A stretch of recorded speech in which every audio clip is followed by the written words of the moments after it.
বেটা গরুর দাম কত রে? ভাই একদম 60,000। ভাই একদম কম সম হইব না? না না কম হবার নয়।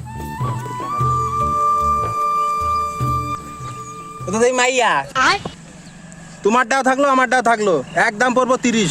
হইলেও বলো, না হইলে নাই। আচ্ছা ভাই ঠিক আছে। এনো ভাই এনে করকরা 30,000 টাকা আছে, ঠিক আছে? আচ্ছা ভাই ঠিক আছে। এখনো গরু নিয়ে যাবেন? না ভাই এখন গরু নেবো না, আমার আরেকজন আসতেছে, ও এসে গরু নিয়ে যাবে, ঠিক আছে? একটু রাখেন, ধরেন, চলে আসবে, এখনই চলে আসবে।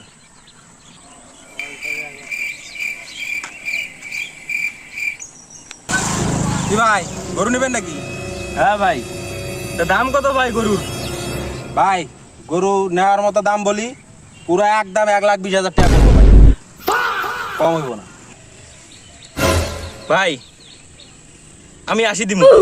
80 দিবা ভাই? 80 হইব না, দেখছো না গরু সেই গরু। আর হচ্ছে তোমারটাও থাকলো আর আমারটাও থাকলো, বুঝছো? একবারে সমানে সমান 1,00,000 টাকা হইলে গরু নিয়ে যাবা। আচ্ছা ভাই ঠিক আছে, নেন টাকা নেন, গুনা আছে টাকাটা পুরা। হ্যাঁ দেন ভাই। কিসের চাকরি কিসের ব্যবসা করা, টাকা তো শুধু দালালি করিয়া।